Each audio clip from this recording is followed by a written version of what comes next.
नमस्कार दोस्तों, आज मैं आप लोग को एसएससी एमटीएस 15 मई फर्स्ट शिफ्ट के एग्जाम समाप्त हो चुके हैं। इनमें पूछे गए सभी 25 प्रश्न लेके आया हूं जो 100% रियल और ऑथेंटिक क्वेश्चन है।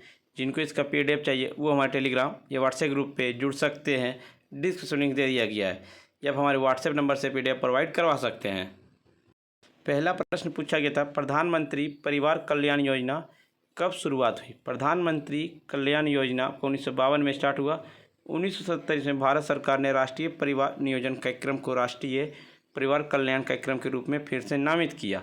राष्ट्रीय स्वास्थ्य नीति 1983 और वर्ष 2000 तक नेट प्रजनन दर को 1 रुपये प्राप्त करने का लक्ष्य रखा गया था। और 7वीं पंचवर्षीय योजना में दोनों बच्चों के बीच अंतराल विधि का प्रयोग पर अधिक बल दिया गया था। एक था पंडालनुर शैली किसके द्वारा शुरू की गई थी। पंडालनुर शैली आपका गुरु श्री मीनाक्षी सुंदरम पिल्लई 1869 से 1964 को दिया जाता है, जो भारत के तमिलनाडु राज्य के तंजावुर जिले में स्थित पंडालुर में रहते थे। एक आता पट्टू रामलूल किस राज्य से संबंधित है। पट्टू रामलूल आंध्र प्रदेश से संबंधित है। अक्टूबर 1952 में पट्टू श्री रामलूल नामक एक वैद्योद्ध गांधीवादी ने तेलुगु भाषियों के हितों की रक्षा के लिए आंध्र राज्य का गठन की मांग को लेकर भूख हड़ताल की थी। जैसे जैसे अनशन आगे बढ़ा उन्हें काफ़ी समर्थन मिला। कई शहरों में हड़ताल और बंद का आयोजन किया गया और 15 दिसंबर 1952 को अपने उपवास के 28वें दिन पट्टू श्री रामलूल की मृत्यु हो गई। और भाषा के आधारित पर पहला राज्य आपका आंध्र प्रदेश का गठन हुआ 1956 ईस्वी में। एक पूछा गया था, बराबर की पहाड़ियाँ कहाँ स्थित है। बराबर की पहाड़ियाँ आपका बिहार में स्थित है। बराबर की गुफाएं जहानाबाद जिले बिहार में स्थित है। वे मौर्य काल 322 से 185 ईसा पूर्व की है। बराबर पहाड़ियाँ 4 गुफाएं कर्ण, चौपार, सुदामा, लोमस ऋषि और विश्वकर्मा। लोमस ऋषि की गुफाएं एक मेहराब जैसी आकृति है। सुदामा गुफाएं एक आयताकार मंडप के साथ एक गोलाकार गंबुदार कक्ष है। कर्ण चौपाल में पॉलिश की सतहों के साथ एक अक्कल आयताकार कमरा है। विश्वकर्मा का गुफा में 2 आयताकार कमरे शामिल है। एक आया था प्रश्न आपका, लच्छू महाराज किस नृत्य से संबंधित है। लच्छू महाराज आपका कथक से संबंधित है। कथक से संबंधित है। कथक आपका उत्तर प्रदेश का शास्त्रीय नृत्य है। महिला लाल सौखी, बिरजू महाराज, लच्छू महाराज, सीता देवी, देवंती जोशी। संगीत कथक की हिंदुस्तानी शैली पर आधारित विभिन्न शैलियों में से विभिन्न प्रकार के घराने। लखनऊ घराना या नवाब वाजिद अली खान के अधीन अपने चरम पर पहुंच आ गया। यह व्यक्ति और अनुग्रह का महत्व देता है। जयपुर घराना पहल भानु जी की है। परवागति लंबी लयबद्ध पैटर्न पर जोर दिया गया। रायगढ़ घराना राजा चक्रधीन सिंह के संरक्षण में विकसित हुआ। टक्कर संगीत पर जोर दिया गया। बनारस घराना यह जानकी प्रसाद के द्वारा विकसित हुआ। फर्सवर्क का महान उपयोग और सम्मिलित रूप पर विशेष जोर दिया गया। गणगौर नृत्य किस राज्य से संबंधित है। गणगौर नृत्य आपका राजस्थान राज्य से संबंधित है। इसे राजस्थान में गणगौर त्यौहार पर किया जाता है। मार्च अप्रैल के दौरान भगवान शिव की पत्नी गौरी की पूजा बड़े धूमधाम से और भक्ति के साथ की जाती है। यह फसल वसंत और वैवाहिक निष्ठा का उत्सव है। गणगौर पर्व चैत्र के पहले दिन शुरू होता है। एक आया था 1857 की क्रांति में लखनऊ से नेतृत्व किसने किया। 1857 की क्रांति में लखनऊ से नेतृत्व आपका बेगम हजरत महल ने की। उन्हें अवध की बेगम भी कहा जाता था। बेगम हजरत महल ने लखनऊ पर नियंत्रित कर लिया और अपने बेटे को शासक घोषित कर दिया। उन्होंने नाना साहब के सहयोग से कार्य किया था। आपका 1857 की क्रांति आपका मेरठ में 10 मई 1857 को स्टार्ट हुआ था और 11 मई 1857 को दिल्ली पहुंच गया। जगदीशपुर से आपका वीर कुंवर सिंह, झांसी से आपका झांसी रानी बाई, कानपुर से आपका नाना साहब तात्या टोपी,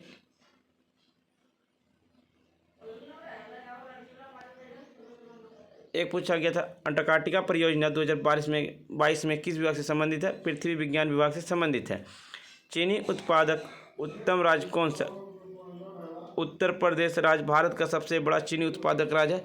क्षेत्रफल के लिहाज से भारत का चौथा सबसे बड़ा राज्य उत्तर प्रदेश, जो कि गन्ने उपजाने के मामले में सभी राज्यों में ऊपर है। उत्तर प्रदेश में किसी भी राज्य के मुकाबले सबसे अधिक क्षेत्र में गन्ने खेती होती है। एक पूछा गया था 2011 के जनगणना के अनुसार शहरी आबादी कितनी है। 2011 के जनगणना के अनुसार शहरी आबादी आपका 31.165% है। 2011 की जनगणना के अनुसार भारत में 46 मिलियन से अधिक शहर में दिल्ली, मुंबई और कोलकाता में आबादी 10 मिलियन से अधिक थी। 2011 की जनगणना के अनुसार गोवा शहरी क्षेत्र में रहने वाले 62.17% आबादी वाला सबसे अधिक शहरीकृत राज्य है।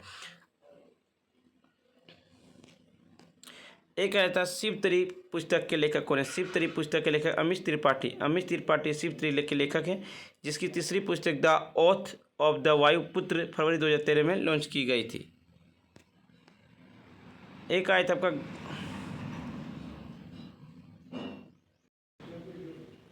गंगा नदी किन दो नदियों से मिलने पर बनी है? भागीरथी और अलकनंदा जो थे प्रयाग मिलकर गंगा नदी बनती है। उत्तराखंड में आपका पंच प्रयाग है। विष्णु प्रयाग जो चमोली जिला उत्तराखंड में अलकनंदा और धौली गंगा का संगम है। रुद्रप्रयाग जिला में उत्तराखंड अलकनंदा और मंदाकिनी नदी में का मिलन संयोग है। नंदप्रयाग में चमोली जिला और उत्तराखंड का अलकनंदा और मंदाकिनी नदी का संगम है। कर्णप्रयाग चमोली जिला उत्तराखंड अलकनंदा और पिंडा नदी का संगम है। देवप्रयाग टेहरी गढ़वाल जिला उत्तराखंड अलकनंदा और भागीरथी नदी का संगम है। दोनों विलयन होकर गंगा नदी बन जाती है। 130 से 150 ईस्वी तक कौन सा शासक राज किया था? रुद्रदमन प्रथम जो पश्चिमी छत्रवंश के एक शक सम्राट पश्चिमी छत्रवंश के एक शक शासक थे। गौतमी पुत्र सतकर्णी सातवाहन के सबसे महान शासकों में से एक था। उन्होंने 106 से 130 ईस्वी तक शासन किया। उसने नर्मदा नदी के उत्तर को पूर्व मालवा, गुजरात, कोंकणी, कठियावाड़ और गोदावरी क्षेत्र में जीत लिया। एक पूछा शीतकालीन ओलंपिक कहाँ हुआ? शीतकालीन ओलंपिक बीजिंग में हुआ। बीजिंग पहला शहर है जिसमें ग्रीष्मकालीन और शीतकालीन ओलंपिक दोनों की मेजबानी की थी। यह शीतकालीन ओलंपिक खेलों का 24वां संस्करण था। एक पूछा कि समान सेवा संहिता किस अनुच्छेद में? अनुच्छेद 44 में। अनुच्छेद 45 में बच्चों के लिए मुफ्त और अनिवार्य शिक्षा का प्रावधान। अनुच्छेद 48 में पर्यावरण की सुरक्षा और सुधार तथा वनों और वन्यजीवों की सुरक्षा। अनुच्छेद 49 सांस्कृतिक विरासत की रक्षा के लिए राज्य के दायित्वों से संबंधित प्रावधान शामिल है। एक पूछा गया था जब दो कोशिका टूटती है तो क्या होता है? कोशिका विभाजन होती है। 2004 में किस कलाकार को पद्मश्री मिला भरतनाट्यम में? अर्ले मलिक को। भरतनाट्यम से निष्कात अर्ले वल्ली एक प्रसिद्ध नर्तकी और कोरियोग्राफी जो पंडलूर शैली में माहिर है। इन्हें उपलब्धियां हैं संगीत नाटक अकादमी पुरस्कार 2001, पद्मश्री 1991, पद्मभूषण 2004। एक आता पद्म सुब्रमण्यम भारतीय शास्त्रीय भरतनाट्यम संगीत नाटक अकादमी पुरस्कार 1983 में दिया गया, पद्मश्री 1981 में, पद्मभूषण 2003 में। उपराष्ट्रपति का कार्यकाल कितने वर्ष का होता है? 5 वर्ष का था। अनुच्छेद 63 भारत का राष्ट्रपति हो, एक भारत के राष्ट्रपति। अनुच्छेद 64 उपराष्ट्रपति के राज्यों की परिषद के पदेन अध्यक्ष होना चाहिए। अनुच्छेद 65 राष्ट्रपति को राष्ट्रपति के रूप में कार्य करने या कार्यकाल में आकस्मिक नियुक्तियों के दौरान राष्ट्रपति की अनुपस्थिति के दौरान अपनी कार्यों का निर्वहन करना। अनुच्छेद 66 उपराष्ट्रपति का चुनाव। अनुच्छेद 67 उपराष्ट्रपति का पदाविधि। अनुच्छेद 68 उपराष्ट्रपति कार्यालय में एक रिक्त को भरने के लिए चुनाव कराने का समय।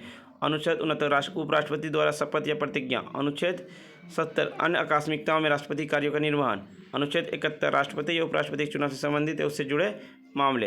एक आया था आपका 9 लाख पर कितना टैक्स लगाया गया 2021-22 में? 6 से 9 लाख रुपए सालाना उनको 10% का टैक्स लगाना पड़ा है। अब 9 से 12 लाख में सालाना में आपको 15%, 12 से 15 लाख के सालाना में 20% और 15 लाख से ऊपर सालाना आमदनी वाले को 30%। शाहजहाँ का बेटा कौन था? शाहजहाँ का बेटा सबसे बड़ा सिको था। शाहजहाँ मुगल वंश का 5वां मुगल सम्राट था। जहांगीर चौथे मुगल सम्राट थे। उनका शासनकाल 1605 से 1627 तक था। अब पहले मुगल बादशाह बाबर के बाद हुमायूं के बाद अकबर के बाद जहांगीर के बाद शाहजहाँ के बाद औरंगजेब, उसके बाद बहादुर शाह जफर।